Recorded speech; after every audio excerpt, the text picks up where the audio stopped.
Record. Hello and welcome to Bits and Banter. In this episode, we thought we'll take a look at what happened down under in Australia when since India has been in Australia for about a month and change. We thought just let us look at it. Although we will focus our attention largely on the Test matches. So I have with me once again, as always, Bala. Hi, Bala. Yeah, hello Raj. How are you? Yes, I'm good. What do you say? What do you see? What did you see happening there? I mean, it has really taken me 3 days to actually come out of that high, man. That exhilaration was too much, man. Yes. For 2 days, the adrenaline was pumping inside me, and I was just a spectator, some several thousand kilometers away from what had happened. And just imagine what the players would have gone through. Exactly. I mean, it's one heck of it. Yeah. I mean, getting back to the question that you asked, what really changed? I mean, we have to benchmark this with the previous two. Yes. 2018-19. I mean, 2019 rather, 2019 and the 2021. What really changed? Because as you rightly said in one of our previous talks, that we kind of broke the final frontier then, but we kind of bettered it now. We not just kind of, we certainly bettered it. But what really changed? I mean, you summed it up in one of our previous shows that we had one. I mean, there were at least 5 centuries for India, and 550 runs by a single person. Nothing of that kind of a pillar was certainly not there in this particular edition. This tour. Yeah. This is an out and out team performance. Yes. Almost every player. I mean, we kind of made a list except for Prithvi Shaw and Mayank Agarwal. Everyone had an important contribution at some point or the other. Yes. So this can certainly warm the cockles of everyone's heart. Yeah. Because when you look at the team sheet, everyone has a role, has had a role to play. Yes. So essentially, what I would say is that, see, last time when we were there, Cheteshwar Pujara was that pillar around which everyone else sort of created their own game. In this case, it was not the case. I mean, every player was coming in with a couple of bricks and adding to that edifice, which, by the way, had collapsed on that morning of 36. Adelaide. When we morning in Adelaide, when we crumbled to our lowest ever test score. I mean, you can't sort of plumb any lower, which is something we brought up that time. So that was, for me, that was a critical element. So in this scenario, it becomes very difficult for us to sort of do a review of the series as such. So what we thought we will do instead is we'll just look up some of those memorable moments. They were game changing in their own ways. Exactly. Just bring those memories back one final time before we get ready for the England tour and then IPL afterwards. So what do you say, Bala? Can we do that? Why not? I mean, that sounds very. I mean, I'm salivating at the prospect because we had really good performances. Yeah. So let us go back to that one first performance. In my mind, the first bit came as early as Adelaide itself. Exactly. So the first, when India was batting in the first innings, obviously we didn't get a good start. Prithvi Shaw was completely off color. Yeah. So you had Cheteshwar Pujara coming in. He actually got out in a very different way. So, and then suddenly you had Virat Kohli and his deputy Ajinkya Rahane at the crease. And suddenly all these fast bowlers who were looking menacing till then, they appeared to be normal. Right? Absolutely. Yeah. So, I mean, they scored, Rahane and Kohli put on 88 runs.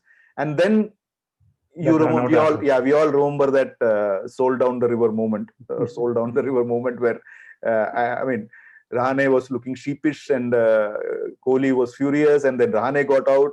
He was looking even more sheepish. And then whatever happened after that was just disaster, right? That was one moment where I distinctly remember that the bowlers weren't looking as penetrative as we thought they would, because Australia had really planned for this series. Exactly. That's a good point to start off. And in a sense, I mean, that particular partnership was important. At another level, that also kind of, I think, it's just my reading, it also kind of gave the impetus for Rahane to stamp his authority in the next match, because he knew he had kind of blundered with that run out. Yeah. So he had to prove himself. Now he was the captain in the second test. Yeah. So he had to undo that mistake. So that was the next extra. I mean, of course, that 36 was a major fall for the entire team. So as a captain, he could not have looked far far back for any kind of inspiration. That run out was pretty crucial in an interesting sort of way.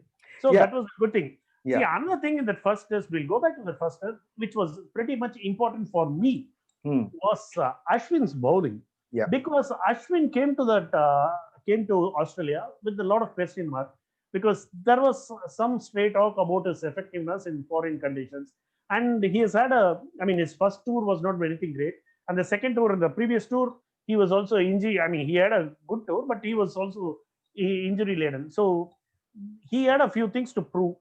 Yeah. And in the very first innings, because we were all expecting Stephen Smith to get on with this Bradman-esque run, which he always does against India. So him getting that on top of Smith was pretty much important. That also kind of gave a much needed hope for the Indian bowling attack as such. Yeah. They took confidence and inspiration from that spell from Ashwin, which kind of stood them in good stead all through that series, because our bowling didn't flag. We never allowed the Australian batting lineup to score beyond 4. Never even touched 400 even once in the entire tour. Yeah. So that kind of set the moral. It boosted our morale. So that was pretty much important. It also gave confidence to Ashwin himself.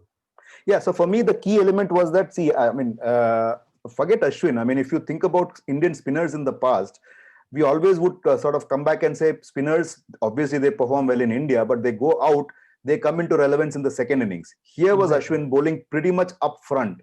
And Kohli also actually brought him on very quickly, if you remember. Very early. Like he used to 10th do over, IPL. yeah, IPL, 10th over, I think he was bowling, if I remember right. He was bowling very early. And the guy takes 4 wickets in his first innings. And the second innings, he was bowling well. The only problem was we didn't have runs. Exactly. And then he didn't give up after that. He was bang on target till the point where Australia had to change their strategy and go after him. Exactly. And generally, Australia is seen to be graveyard for finger spinners from abroad. Yeah. So the beauty was that, see, now the interesting part there was when they actually went after Ashwin, who comes to the party? Jadeja. That happened in the 30s. Yes. True. So Jadeja suddenly takes 4 wickets, and both these guys together they shared 8 wickets in that famous win at Melbourne. Right. Of course, Melbourne, I think, would be also remembered apart from Rahane's century, for one guy who suddenly out of the blue came into the Indian team, rookie fast bowler who had done well in domestic circuit and was mediocre at best in the IPL. But suddenly he comes into play, and then he takes 5 wickets over 2 innings. I'm talking about Mohammad Siraj. Siraj, obviously. Yeah. His story is now all over the papers. Yeah, you're right. And then that allowed Mohammad Siraj's penetration, or rather that his ability to keep one end quiet and then be penetrative, allowed Bumrah a lot of space in that match, that game, if you remember. Exactly. So for me, that was a fantastic combination, because the other bowlers, we had injuries. Ishant Sharma wasn't there. And by that time, roughly around that time, Umesh Yadav was gone. Shami was going. Umesh Yadav was iffy. So suddenly you found Siraj becoming the leader of the pack. Right. When one game further, after that, he was. So he started. These kind of fairy tales kind of defined this entire tour. Entire tour. See, think of it this way. The first match, he was bowling first change. Second match, he actually opened the bowling. Or rather, he was bowling. He was bowling from the other end along with Bumrah. Third match, he took the new ball. So what? He was going up the ladder. He was forced to go up the ladder. So seriously, go up the ladder, and he also proved a point. If you give him the responsibility, he's ready to own it. He's ready to carry it effortlessly. And getting back to the Melbourne test, Siraj is, of course, a great story. But the Melbourne test will also be remembered for the way Rahane batted. Yes, definitely. Because that century is very pivotal. It gave much needed confidence to the India, because coming after 36, you needed somebody to carry the can. And it was Rahane, because he was the senior most, of course, between him and Cheteshwar Pujara. But he manfully took up the challenge. That century, that kind of defined, and it is where the entire series changed. Because look at the other 2 centuries in the series, Marnus Labuschagne and Steve Smith. they didn't exactly change the series. They were important for that particular innings. See, innings has to be seen in a larger context, in a larger perspective, Yeah, and that is where Rahane's innings is much more important. yeah, It goes beyond those mere numerical numbers. correct. You brought up a very interesting point because I was going to say, see, when Rahane came in and was doing his bit, we all remember Pant for what he did in the last match. For me, Pant arrived in that match Exactly. actually because all he scored was 29 runs of 40 deliveries. Yes. But the point is, that was probably the time when Pant also realized one important thing, or he became aware of one important thing in my mind at least, that there is another way of doing this. Yeah, he kind of broke free. That innings, Yes. very good observation. Yeah. Because we generally we talk of the Sydney innings and the Brisbane innings, but Yes. that 29 odd is very important Yeah, because so it also kind of set free the entire Indian batting lineup. The mental shackles were gone by then. and it also Because gave of, Pant another this thing that he doesn't have to go wham bang the moment he arrives in the crease. He started playing out deliveries. He started sort of getting himself set, and even in that 29, he went very slow, and that was the same when he scored his 97, and again when he scored his 89. You could actually see another side of Pant which was not visible at all till now. I think but that is your point about that 29 actually setting it up for the other two best. innings is bang Yes, on. You yes, nailed it. yeah.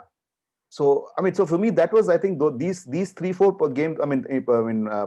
Points happened, and of course we can't but talk about that terrific partnership between Ashwin and Hanuma Vihari, or Hanuma Vihari and Ashwin, in that order. So Yeah.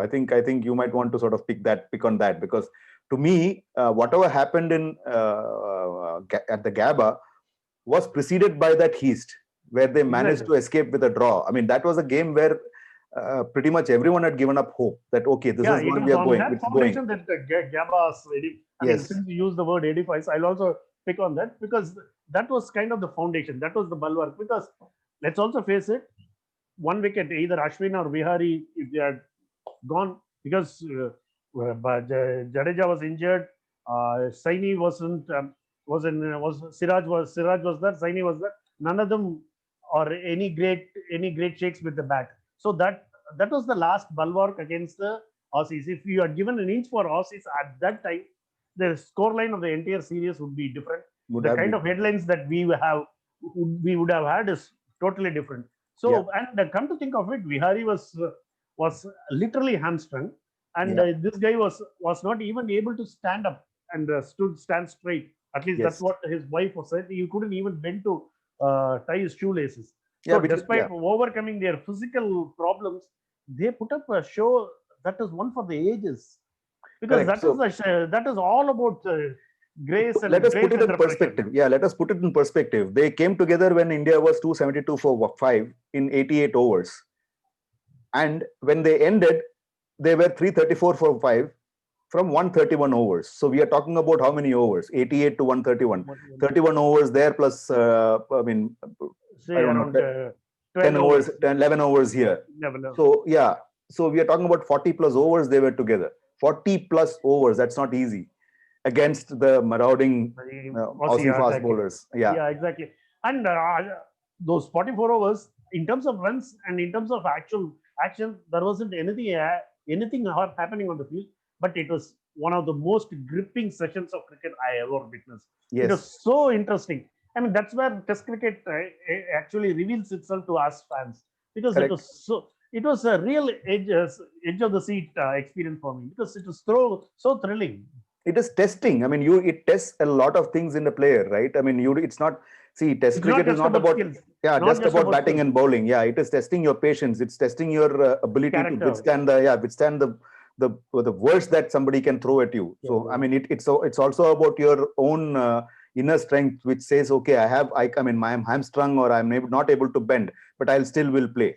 So we remember Pujara copying a few blows. Ashwin copped quite a few that day, if you remember. As a bowler who can bat, he copped a few that day. That was again, I mean, commendable in the sense that again defined that never dive spirit of us, which I was amazed to see, because both Bumrah and Ashwin, for me, this was also an amazing moment.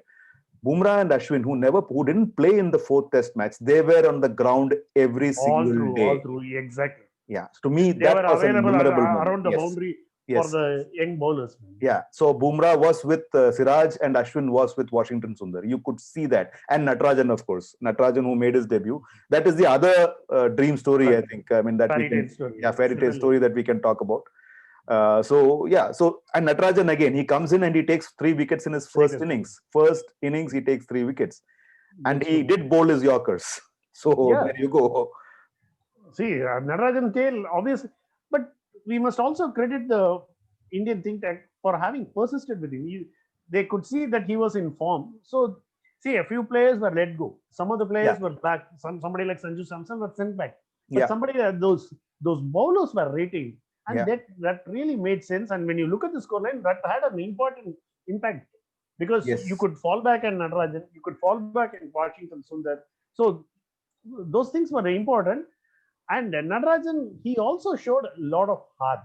I mean, we all knew he had the skills for the the white ball game, but he showed quick. He was quick to adapt to in terms of line and length for the Test cricket, because you have to bowl to a different line and length, to a different kind of. You have to have a different mindset to bowl in Test. He showed that in his very first innings as a bowler in Test. So I will actually add to that. I would say that what Natarajan did in when Australia was batting was actually mimicked by none other than Mitchell Starc when India was batting, going around the wicket regularly, if you remember. Exactly. So for me, that was not effective. That's a different story. That is alag baat. I mean, that we can leave it aside. So I mean, as a strategy, if the one test told Natarajan can actually provide some thinking points for guys who have played, I don't know how many test matches, 50 test matches, maybe 40 test matches. I think it is amazing. So I'll also point out to the Indian bowling, because that's something very interesting, which I don't think too many people have observed. I mean, look at the number of times India got an early Australian wicket. So out of the how many innings, 4 matches, 8 innings, there were only 2 instances where Australia scored a 50 plus for the opening stand. Just 2 instances. One was when we had only 36 for us. Adelaide. Yeah. And the last innings at Brisbane. Yes. There are just 2 instances where they actually scored more than 50 runs. Otherwise, every time India got an early wicket, it's like 16 for 1, 10 for 1, 4 for 1, 6 for 1, 16 for 1 again, 4 for 1. Like that was it. So I think for me, this was India doing exactly what the great Australian and West Indies team used to do earlier. That's a good point. That's a good point, Raj. Yeah. Because what that meant also, it put pressure on the 2 best batsmen in view for Australia, Marnus Labuschagne and Steve Smith. Because they could never come in with a big score. Correct. But if you had given them a big score, obviously that is a good net for them to take off. Correct. So they had to fight. They had to fight for survival. I think. I mean, now we are coming to some. I mean, brilliance which we need to bring out. I think we'll start with Cheteshwar Pujara. What do you say about that? No. We had to go back to the one partnership between Shardul Thakur and Washington Sundar. Yes, I think so. Yes, there is also one there. Yeah. Because at that point in the first innings of this Indian first innings batting innings, 180 for 6. If either Washington or Sundar or Shardul Thakur had failed, we would have given a lead of over 100, and we would have been chasing more than 400. And if you had given more than 400, I think that would have been a lost cause for India. So, because not only they kind of saved the situation, they also kind of restored parity in terms of numbers, in terms of runs. We were pretty close to Australian innings. 30 runs. Just 33 runs. 30 odd runs. That's all. I agree with you. Yeah, I agree with you. So in my mind, I think I mentioned this to you earlier also. In my mind, I mean, Rishabh Pant, yes, it's about immediacy. He is the one who got you over the line. But in my mind, the man of the match was definitely Shardul Thakur, because he scored 70 runs and then took 7 wickets in addition. Yes. So taking 7 of the 20 Australian wickets is I mean, it's like 1/3 of the wickets he took. Exactly. What more do you expect from a player? So in my mind, at least he was the man of the match. But that's okay. I think it happens. It happens. But and Washington Sundar also. So I mean, we all knew that he could bowl very well in international, because he has had some experience as a bowler in the shorter form. But as a batsman, he was slightly untested. But the way he went about his task in the first innings and the second innings, he showed the experience and the common sense approach of a person who probably was batting in his 20th test or 15 more test. I mean, he was nerveless, man. That was amazing. That was what was totally reassuring for me because Correct. because the kind of experience that the pressure that he had gone through in IPL, that kind of helped him. So that Yeah, was so the very better important part is that for. see IPL he has not had any batting this thing. I mean, if you look Yeah, at but in terms of Sundar, pressure, I'm just pressure, now talking yeah, about the pressure. yeah. So and then Sundar The also. I mean, ability to soak in that pressure. yeah, Sundar also. It seems he has not batted for. I mean, for the last 2-3 years in even in domestic cricket. Yeah, he So has to not come back played and for Tamil Nadu. yeah. Yes. So to come back and just sort of pick up from there and score 60 odd runs, just like that in his first match, and when India is down the Were in tube, doldrums. yeah, Yeah. down the tube. I mean, that says something about these And guys. those two sixes. Yes. Yeah, the two sixes. I mean, for me, I mean, I was speaking to Gautam today. We were discussing the sixes. Gautam picked the six he hit of Pat Cummins, who was obviously Australia's best bowler. For me, it was the other six, the one he hit without looking at Nathan Lyon. Look, ma, I didn't see. Yeah. Bang. He says, look, this is what you deserve. This is all you are to me. Because he's also an off spinner, mind you. But that six of Pat Cummins kind of telegraphed the idea that India was actually going for the target. Yes. I think that is it. So let us look at Pujara now, because we have rambled on. So what do you say about Pujara, man? I mean, I just did a rough calculation. He played out 928 deliveries in this series. Apparently, he has faced the maximum number of deliveries in Australia after Mohammad Labuschagne since 2018. Yeah. So the rest of the Australian players have faced lesser balls in Australia, man. Yes. So now, I mean, I think probably they should keep a memorial for him there. Said, boss, we already have your statue. Don't come back, man. We have had enough of you. I mean, he was almost statuesque in taking those blows, man. Yeah, seriously. He was very phlegmatic. He didn't flinch a bit. He was taking all those hits, but never once he kind of flinched or took a backward step. Yeah, because so that is courage. Yeah, we might argue that he didn't score as many runs as he did in the 2018-19 series. The point is, he still bore the pans off the Aussies. Yeah, and it was his presence that kind of helped the Gills, Punts, and others to go for those runs. And one more thing which immediately comes to my mind is that, see, he had a problem. He had a chink in his technique. They found him out. Aussies found him out, which is why I think out of eight dismissals that when Pujara had, I think 5 or 6 of them were exactly same.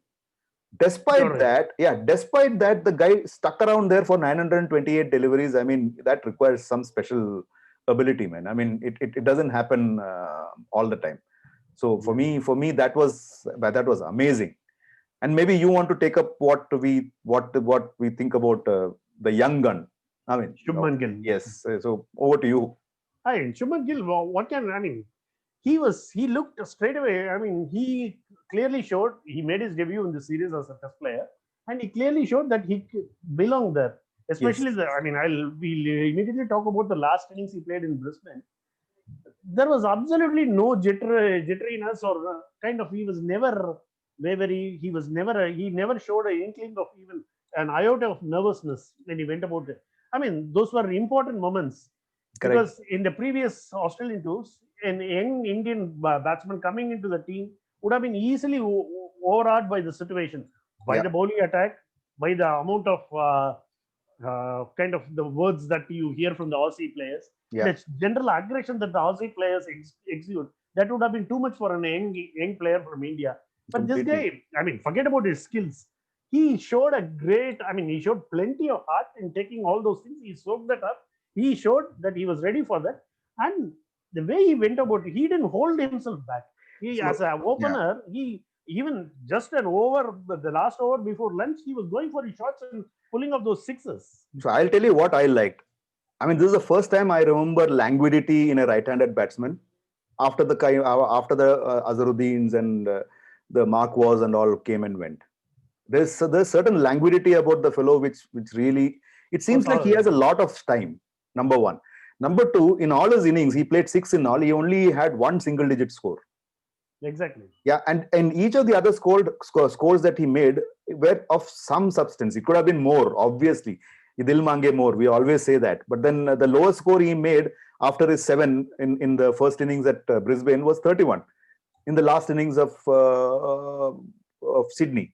Sydney. So the moment I saw, I mean, in my mind, what flashed was, okay, here is another guy with the initials SG. The last time an SG came was in 1971, and India won that series. Exactly. So, That's a good one. So we'll just leave it there. The comparisons are odious. Comparisons across eras are even worse. So, I mean, to me, I think that said it all. I think what we need to wrap up is Ajinkya Rahane as a leader, as a captain. You have a lot of things to say because you are a leadership coach also, Raj. I'll tell you one thing. I would want you to delve deep into the leadership aspect of Ajinkya Rahane. I won't say much. I'll just remind people of that one scene which I'm sure all of you who watch television would have seen. Rahane receiving the cup, the Border Gavaskar trophy. You look at the discomfiture on the man not to be with his team. He was actually calling people, oh, Aja. And they were saying, no, you take a picture first. And then he looked around, he didn't know what to do with that cup. And then the others rescued, they all ran on then. And then you saw the first person that he gave the trophy to was Natarajan. Yeah. Exactly. So to me, that tells what Ajinkya Rahane is all about. He is a hands-off captain. He allows other people to grow and bloom. Now what happens is if you have a very strong captain, it's a bit like a banyan tree. Banyan tree is huge. There is no doubt about it. It's the mightiest, most magnificent tree in this universe is what people say. The problem is under the banyan tree, nothing comes. But you'll get a lot of wisdom under it. Yeah, that if you are Buddha. Yeah. That's a good. Yeah, if you can sit under it. The problem is that, in leadership, one of the things which, I have seen and my coaches, people who actually help me understand that have told me is you need to allow people to flourish. And I think Rahane did that commendably. He just stepped back. He didn't, I was listening to his him and Ravi Shastri in the post-match event, and Rahane actually blurted out saying that I don't think we asked Rishabh Pant anything. He just went and did what he wanted. Now that is the beauty. Now the point is, this is sport. There'll always be a winner. There'll always be a loser. Doesn't matter. The point is, can the loser come back and win? Is I think what is critical, and that is what India showed this time. To me, that was the most important part. 2018, everybody said, oh, you know what, there is no Smith, no Warner, blah, blah, blah. Here, they had everyone and their uncles and aunts, and you had racial taunts, you had a lot of things happening off the field. You had COVID keeping you in. The Indian team was confined to the bio bubble. And then you had people just walking in and walking out. We were like, it was almost like you are actually at the battlefront. And people are getting injured, going away, somebody else takes the place, and then the battle continues. And eventually, you win with a team whose bowling experience was not even an iota of the bowling experience of the other team. Yeah, somebody said going into the Test, we had a collective totally of around 13 wickets, and that included 2 wickets of Rohit Sharma. And Australia had 1,013 wickets in total. Yeah, I think that says the story. So I don't think we need to sort of do any ratings, any numbers, because I think this series was beyond numbers. It's as simple as that. That's a good point, because I was checking the media reports from other countries and what they were saying. I checked in West Indies, I checked with South Africa and Pakistan. There is a universal happiness for this. I don't know. This win has triggered an enormous amount of happiness across cricket playing nations. And everybody is kind of happy. Even a lot of Australians are kind of, I really don't know what has triggered this. And there is a groundswell of happiness and jubilant. People are just jubilant just talking about this win. And you rightly said about this win being more than mere numbers. Correct. And I can see it because there is happiness all across, because suddenly everybody feels cricket as one. That's it. So, my point is very simple. I don't think any one of us imagined that this would be the result when we started off. Forget about we all tend to troll the guys who did. Whether it is a ponting or that was a right prediction. At the time, it looked right. None of us, I think the happiest person in the entire universe would be Sunil Gavaskar, who happened to get 2-1 right for some weird reason. So we'll just leave it there. I think Savard, like Bala said, I think I'll conclude with Bala started off. 3 days and we are just sort of getting the sort of crux of it. Okay, what just happened? We're just about figuring it out. Yeah, we're just about figuring it out. Can India repeat it? No idea. Will India do something different? Will we have a good series against England? No idea. Nothing. But then for that moment, at that point in this in the journey of this universe, I think that defined what sport is. In my mind, that was it. I mean, it's nothing about underdog or bigger dog, smaller dog, nothing. It was just one set of people saying, you know what, I don't know what it means not to try and win. So I'm going to do it. If we lose, we lose. And then you win. That's it. So I think for a world buffeted by COVID and other stuff, this win is the exact balm. I mean, I'm overstating this importance of sports, but sometimes sports, we need sports to get ourselves attention diverted from the mundane stuff. So this is the kind of high that we needed. Yeah. At 36 all out, if you had said, oh, this is the worst we could get to, what Rahane and team and his gang did, and all the guys, all the support staff, everyone put together is, they said, yeah, it happened. So let us see what happens today. I mean, that happened. That is gone, right? What is gone is gone. What is happening now is what is important. Like we are talking into the camera. So I think terrific, and hats off. Let us now, we'll wait for the next series to begin. Happens about what, 10-15 days later? February first week in Chennai. In Chennai. So all the best to you, Bala. So we'll pick up from there. Thank you for watching, and share and subscribe, and come back. And we stopped saying it. You are most welcome to join us whenever you feel like. Just one email or one note, or on Twitter or on social media. We'll invite you, because this is a show where we want more and more cricket lovers to discuss actual cricket, not the politics of cricket, which we are done with. Thanks, Bala. See you around. Thanks, Raj. Bye. Bye.